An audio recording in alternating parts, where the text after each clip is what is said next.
말씀의 제목은 실망하고 지친 자들에게입니다. 실망하고 지친 자들에게.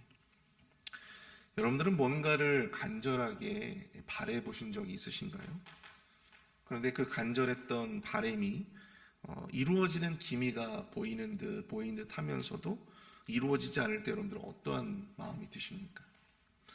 기대가 크면 실망도 큰 법이죠.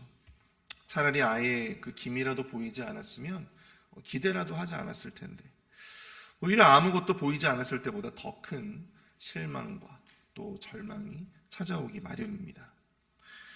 예레미야 선지자는 예레미야서 25장 11절에서 유다 백성들을 향하여 이렇게 예언하고 있습니다. 이 모든 땅이 폐허가 되어 놀랄 일이 될 것이며 이 민족들은 70년 동안 바벨론의 왕을 섬기리라. 이 예언대로 유다는 진정으로 폐허가 되었고, 또 유다 민족들은 70년 동안 바벨론 왕을 섬기게 되었습니다. 그러나 예레미야 선지자는 그들의 멸망과 심판뿐만 아니라 그들이 장차 하나님께서 그들에게 보여주실 회복에 대해서도 예언하고 있음을 보게 되는데요. 특별히 예레미야 30장부터 33장까지의 내용, 그 새 언약에 관한 그 내용들이 바로 그와 같은 내용들이라고 할 수가 있습니다.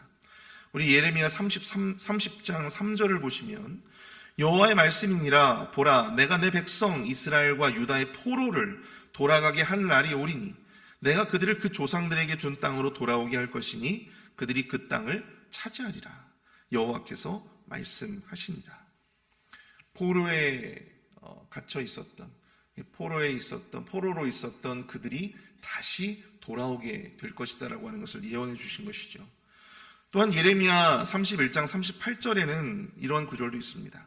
보라, 날이 이르리니 이 성은 하나님의 망대로부터 모퉁이 문에 이르기까지 여호와를 위하여 건축될 것이라. 여호와의 말씀입니다.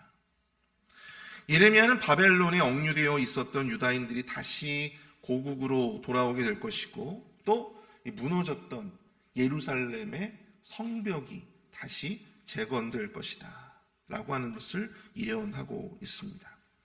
뿐만 아니라 그는요, 성전과 제사의 회복도 예언을 하고 있음을 보게 됩니다. 예레미야 33장 18절인데요.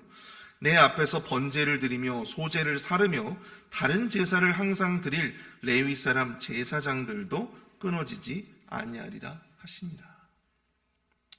다시 회복된 성 예루살렘에서는 다시금 다윗의 왕위가 영원히 이어지게 될 것이고, 또 성전이 회복되고 하나님께 드렸던 번제와 소제 그리고 다른 제사를 항상 드릴 제사장들이 끊이지 않게 될 것이다.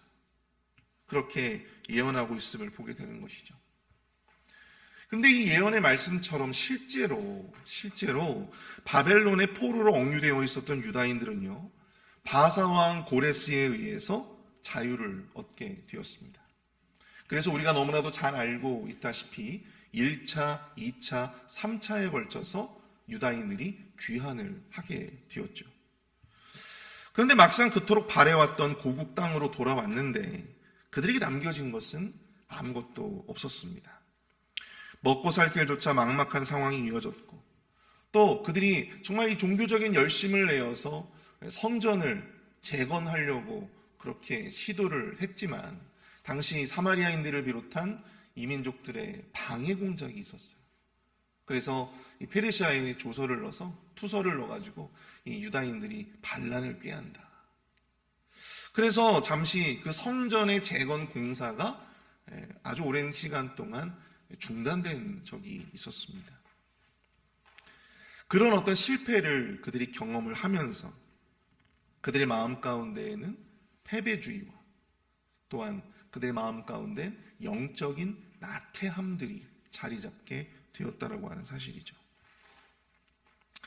유다인들의 마음 가운데에는 예레미야 선지자가 과거에 예언했던 그 영광스러운 하나님 나라의 통치와 또 회복의 역사가 과연 우리 민족 가운데, 우리들 가운데 과연 언제쯤이나 올 수 있을까?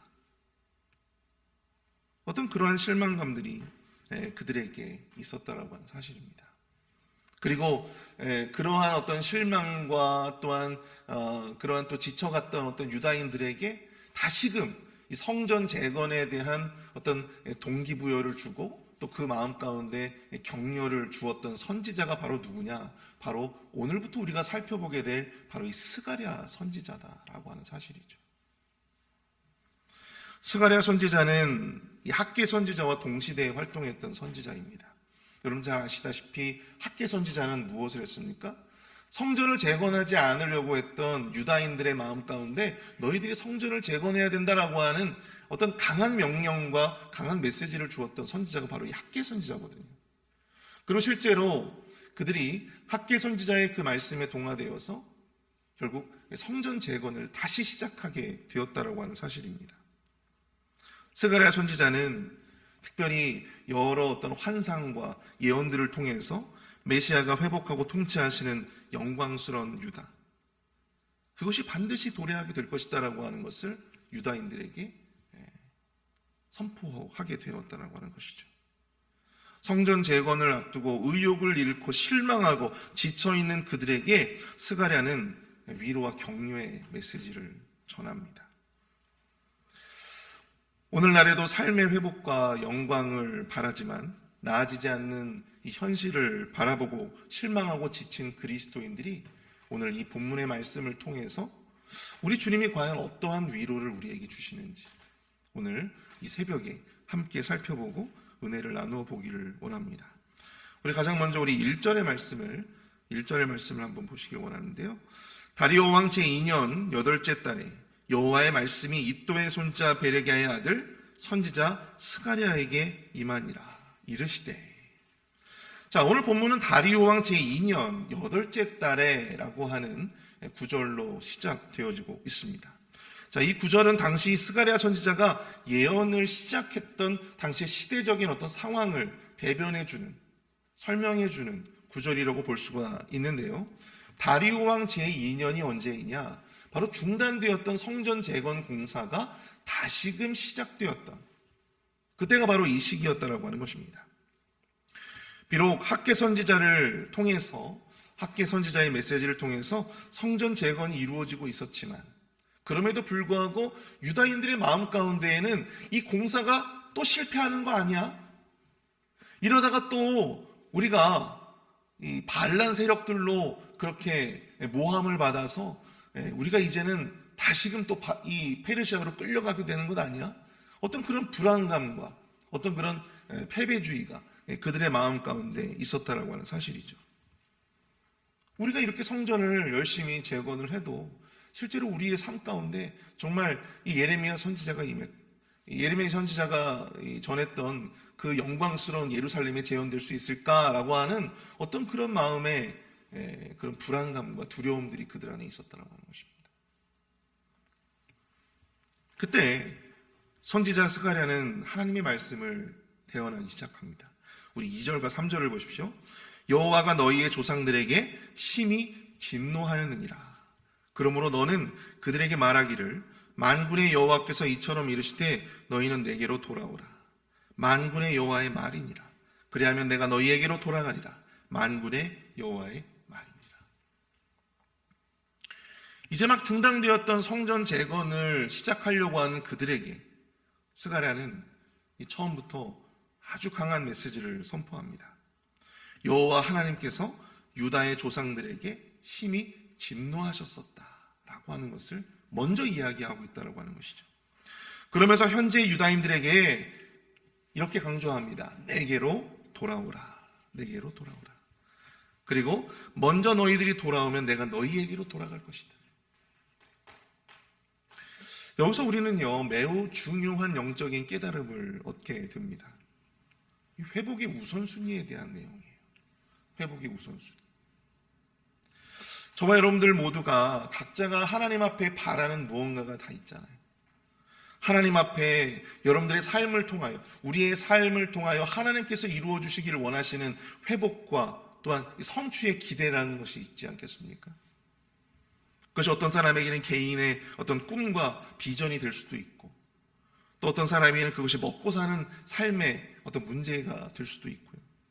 또 어떤 사람에게는 이 질병에서 자유롭게 되는 것일 수도 있습니다.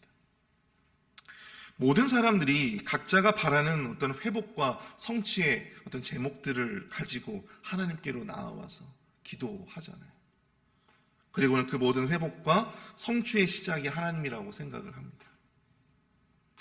그래서 하나님의 능력을 구하고 하나님의 도우심을 구하고 하나님이 나를 위해서 일해 주시기를, 우리 교회를 위해서 일해 주시기를 기도하죠. 그 모든 시작이 내가 아니라 하나님이라고 생각을 하는 것이죠. 그러나 오늘 본문은 우리에게 회복과 성취에 관한 새로운 시각을 제공합니다. 그것은 무엇입니까? 그 회복과 성취의 시작이 하나님이 아니라 바로 우리 자신으로부터 시작되어져야 한다라고 하는 것입니다. 바로 내가 먼저 하나님께로 돌아가는 것. 내가 먼저 하나님께로 돌아가는 것에서부터 시작되어져야 한다고 하는 것이죠. 내가 먼저 하나님 앞에 기도하고, 내가 먼저 하나님 앞에 나의 모든 문제들을 내어 맡기고, 내가 먼저 하나님께 나의 삶을 거룩하게 바치고, 내가 먼저 하나님 편에 서 있는, 바로 거기에서부터 시작되어져야 한다고 하는 사실입니다. 내가 하나님을 떠나서 죄악의 사이드에 서 있었다라고 한다면 내가 다시 그 죄악으로부터 돌이켜 하나님께 회개로 나아가야 하는 것. 바로 거기에서부터 하나님의 회복의 역사가 시작되어져야 된다는 사실이죠. 그리고 그럴 때 하나님께서 이렇게 말씀하십니다. 그때 내가 너희에게 돌아갈 것이다. 예루살렘에 귀환한 유다인들은 처음에 얼마나 이 감격적으로 고국에 돌아오는 것을 감사하게 생각했을까요? 근데 시간이 지나면서 현실의 삶들이 보이기 시작했어요. 처음에는 의욕적이었던 하나님을 향한 마음이 조금씩 식어짐을 느끼게 되는 것입니다. 처음에는 의욕적으로 성전을 재건하고 이 예레미야에게 주셨던 하나님의 예언이 자신들의 삶 가운데 온전히 성취될 것을 조금 더 의심하지 아니하고 그런 확신의 마음을 가지고 그들이 귀한 삶에서 벗어나 이제 정착민의 삶으로 나아가기 시작했다라고 하는 것이죠. 그런데 그 마음들이 시간이 지나면서 조금씩 식어지기 시작한 겁니다. 성전 재건이 의욕적으로 시작했던 어떤 성전 재건 작업이 방해받아서 굉장히 오랜 시간 동안 그것이 중단되고 멈춰지고, 덩달아서 그들의 삶에도 영적인 나태함과 게으름들이 그들 안에 자리 잡기 시작했던 것이죠. 그런데 그런 그들에게도 여러분들 핑계거리는 있었습니다. 핑계거리가 있었어요. 무엇입니까? 바로 하나님이었어요. 하나님이 핑계거리였어요. 우리 하나님은 언제쯤 우리에게 다시금 이 성전 재건을 할 수 있도록 환경과 또한 이 권한을 우리에게 주실까? 하나님은 언제쯤부터 우리를 위해서 일하기 시작하실까? 하나님은 언제쯤부터 우리를 도와주실 겁니까? 하나님은 언제 오셔서 우리를 통치하시고 우리를 괴롭혔던 저 이방의 제국들을 무찌러 주실 것입니까? 하나님은 언제 나의 병을 낫게 하실 건가요? 하나님은 언제 나에게 물질의 걱정 없이 사는 날을 허락해 주실 것입니까? 하나님은 언제 우리의 자녀들이 우리가 기대하는 만큼을 이루며 살아갈 수 있도록 우리 자녀들을 축복하실 것입니까? 그들이 현실의 삶에 실망하며 지쳐갔던 이유는 그들의 모든 답이 하나님이 나를 위해서 일하지 않는다, 하나님이 그 모든 것을 나를 위해서 해주지 않으신다라고 하는 바로 그 핑계거리에서 시작했기 때문이에요. 내가 하나님을 위해서 성전을 재건하려고 이렇게 열심을 다하고 이렇게 준비를 해왔는데 왜 이 성전 재건이 이렇게 멈춰져야만 합니까? 하나님 도대체 언제 우리를 위해서 이 영광스러운 하나님 나라의 성전이 회복되고 하나님의 통치가 이루어지는 그 영광을 우리로 하여금 보게 하실 겁니까? 말이 좋아서 그렇지 결국은 자신들의 그 모든 영적인 나태함과 실패의 원인을 누구에게 돌리고 있는 거예요? 바로 하나님께 돌리고 있는 거예요. 그러나 하나님은 분명히 말씀하십니다. 회복과 성취를 원하는 모든 자들, 너의 삶에 회복과 성취를 원하는 그 모든 자들, 하나님의 영광과 하나님의 능력과 하나님의 도우심과 통치를 바라고 구하는 모든 자들에게 하나님은 오늘 본문의 말씀을 통해서 말씀하십니다. 너희는 먼저 너희는 내게로 돌아오라. 먼저 우리 자신을 하나님께로 돌이키라는 것입니다. 우리의 삶을 하나님께로, 우리의 꿈과 비전을 하나님께로, 우리의 삶의 목적을 하나님께로, 우리의 삶의 기준과 가치를 다시금 하나님께로, 우리의 죄를 다시금 하나님께로 돌이켜 회개하라는 것입니다. 그러면서 하나님은 두 가지의 구체적인 돌이킴의 실천을 그들에게 요구하셨는데요. 우리 4절을 한번 보시면, 너희 조상들을 본받지 말라. 옛적 선지자들이 그들에게 외쳐 이르되 만군의 여호와께서 이같이 말씀하시기를 너희가 악한 길, 악한 행위를 떠나서 돌아오라 하셨다 하나 그들이 듣지 아니하고 내게 귀를 기울이지 아니하였느니라. 여호와의 말이니라.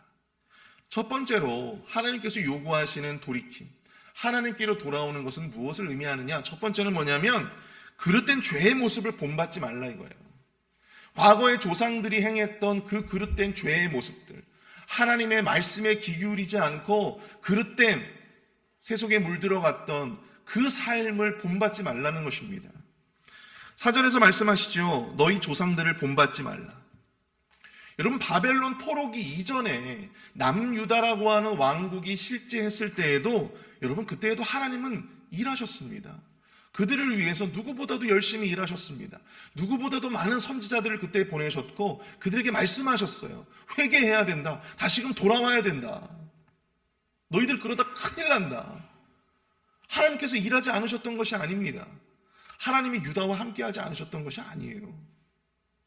그런데 그때 아무리 그렇게 외쳐도 남유다는요, 그 말씀을 귀 기울여 듣지 않았다라고 말씀하고 있는 것이죠.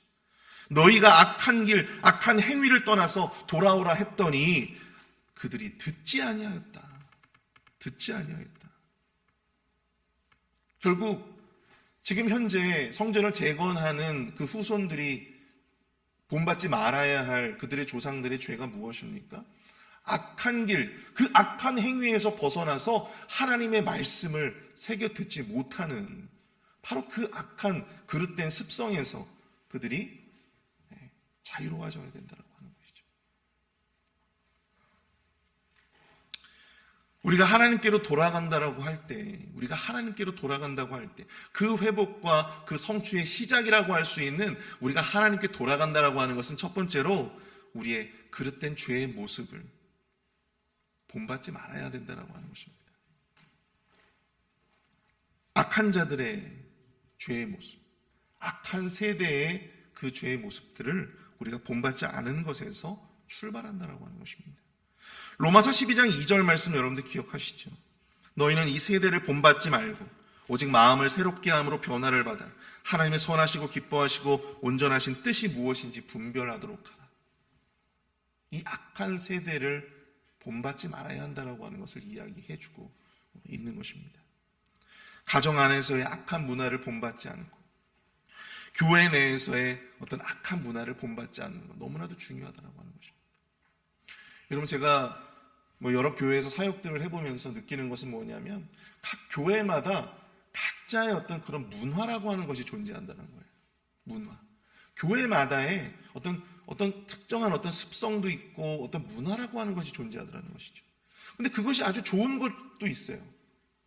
정말 본받을 만한, 후손들이 다음 세대가 정말로 본받아야 될 만한 어떤 그러한 좋은 문화도 교회마다 있는 것을 보게 되는데요.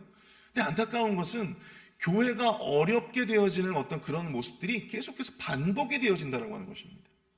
전 세대에서 어떤 교회에 그런 어떤 어려움들이 있었다면 그것이 후세대에도 고스란히 그것이 반복되는 거예요. 왜 그럴까요? 왜 그렇겠습니까? 전 세대에게 본받지 말아야 될 것들을 자꾸만 본받는 거예요. 보지 말아야 될 것을 자꾸만 보는 거예요. 듣지 말아야 될 것을 자꾸만 듣는 것입니다. 그러니까 자꾸만 그런 어려움들이 어떻게 돼요? 반복이 되는 거예요. 반복이 되고 있어요. 가정도 마찬가지입니다. 가정에서도. 부모가 어떤 가지고 있었던 어떤 문제들이 자녀들의 세대에서도 고스란히 그것이 나타나는 경우들을 우리가 보잖아요. 왜 그렇습니까? 그 자녀들이 부모의 모습들을 보면서 본받으면서 자라기 때문에 그런 것입니다. 하나님 말씀하고 있습니다. 너희들이 정말로 진정한 너희들의 삶의 회복과 성취를 원한다면 너희들이 먼저 너희들의 삶에서 돌이켜 나에게로 돌아와야 한다. 근데 그 첫 번째는 뭐냐면 너희 조상들의 그 죄를 본받지 않는 것이다.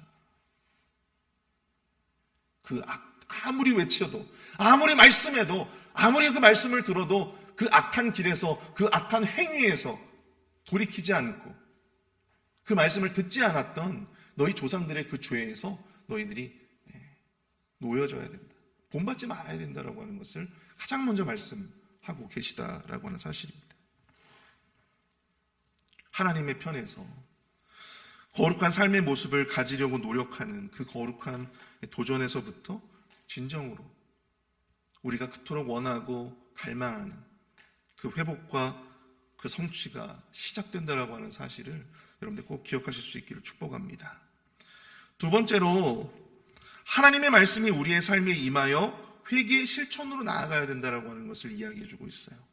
우리 5절과 6절을 보시면 너희 조상들이 어디 있느냐 또 선지자들이 영원히 살겠느냐 내가 나의 종 선지자들에게 명령한 내 말과 내 법도들이 어찌 너희 조상들에게 임하지 아니하였느냐. 그러므로 그들이 돌이켜 이르기를 만군의 여호와께서 우리의 길대로 우리의 행위대로 우리에게 행하시려고 뜻하신 것을 우리에게 행하셨도다 하였느니라. 그때는 아무리 그들에게 외쳐도 그들이 듣지 않았는데 그들이 막상 하나님의 그 말씀대로 그들에게 심판이 임하고 그들이 포르게 되니까 포로에 사로잡히게 되니까 그제서야 그들이 깨닫게 되는 거예요. 아, 그렇구나. 우리의 행위대로 우리의 길대로 우리에게 행하시려고 뜻하신 것을 우리에게 행하셨도다. 누가요? 하나님께서. 그때 가서 깨달았던 거예요. 아무리 하나님의 말씀이 임했지만 그때에는 그 심판받기 이 유다가 멸망하기 이전에는 그들이 그 말씀이 자신의 삶에 와닿지 않았어요. 들리지 않았습니다. 그런데 이제 막상 그들이 심판받고 그들이 이제 유다가 멸망되고 나니까 포로가 되고 나니까 그제서야서 그들이 이제 깨닫기 시작하는 거예요. 아, 우리의 행위대로 하나님께서 우리에게 갚으신 거구나. 그 말씀이 경고대로 자신들에게 이루어졌음을 비로소 깨닫게 되었다고 하는 사실이죠. 우리가 하나님께로 돌아간다는 것은 말씀이 하나의 생각이나 어떤 관념으로 우리 주변에 머물러 다니는 것이 아니고 그것이 우리에게 구체적인 삶의 회개와 또한 실천으로 나아가야 함을 뜻하는 것입니다. 만약 그들이 하나님의 그 요구대로 하나님의 명령대로 그 시점에서 그들이 다시금 하나님께로 돌아갔다면 그 말씀을 듣고 그들이 회개하고 다시금 자신들의 삶을 조정하려고 하는 어떤 그런 의지와 결단이 있었더라면 어때였을까? 과연 이 유다가 멸망해서 그렇게 포로의 비극을 겪어야만 했었을까? 그렇지 않았다라고 하는 것입니다. 하나님께로 돌아간다라고 하는 것은 바로 그러한 말씀의 괴리로부터 절연하는 것입니다. 하나님의 말씀이 우리의 삶에 구체적으로 임하는 것입니다. 여러분, 내가 말씀을 그저 듣는다고 해서 하나님의 말씀이 임하는 것이 아닙니다. 하나님의 말씀이 임한다라고 하는 것은 그것이 나의 것이 되는 거예요. 나의 삶 가운데 그것이 뿌리 내리는 것입니다. 나의 삶의 구체적인 어떤 행위와 구체적인 행동으로 실천으로 결단으로 나타나야 된다라고 하는 것입니다. 그것이 그저 우리의 생각이나 어떤 관념으로 머물러서는 안 된다라고 하는 거예요. 여러분, 주일마다 목사님으로부터 귀한 말씀을 듣잖아요. 여러분, 그 말씀이 여러분들에게 그저 어떤 또 하나의 생각, 추가되어지는 어떤 생각으로 머물러서는 안 됩니다. 말씀은 말씀이고 내 삶은 삶이지 라고 하는 어떤 그러한 괴리가 여러분 더 이상 있어서는 안 된다고 하는 사실이죠. 그 말씀이 우리의 삶에 뿌리 내리고 우리의 삶의 구체적인 어떤 실천과 구체적인 행위로 나타나야 한다라고 하는 사실을 오늘 말씀은 이야기하고 있는 것입니다. 하나님의 말씀이 나의 삶에 임하여 구체적인 실천으로 열매 맺게 될 때 우리는 비로소 하나님께로 돌아서게 되는 것입니다. 사랑하는 성도 여러분, 하나님께로 먼저 돌아가십시오.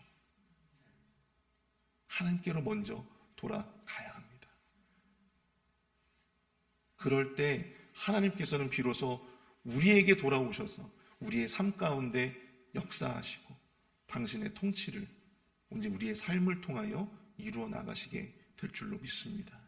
그럴 때 진정으로 우리가 정말로 원하고 우리의 삶에서 갈망하던 그 회복과 성취가 우리의 삶 가운데 진정으로 있게 되어질 줄로 믿습니다. 우리 시간 다 함께 오늘 말씀을 생각하시면서 함께 이 시간 기도하길 원하는데요. 나를 위하여 하나님이 어떠한 역사와 능력을 베풀어 주시기를 기대하기 이전에 내가 먼저 하나님께 돌아가고자 하는 그러한 실천과 결단이 있게 하여 주옵소서. 그릇된 죄악의 모습을 본받지 않게 하여 주시고 주의 말씀에 귀 기울여 그 말씀이 우리의 삶에서 실천되어질 수 있도록 인도해 달라고 이 시간 함께 말씀을 생각하면서 기도하도록 하겠습니다. 사랑의 은혜가 충만하시옵소서.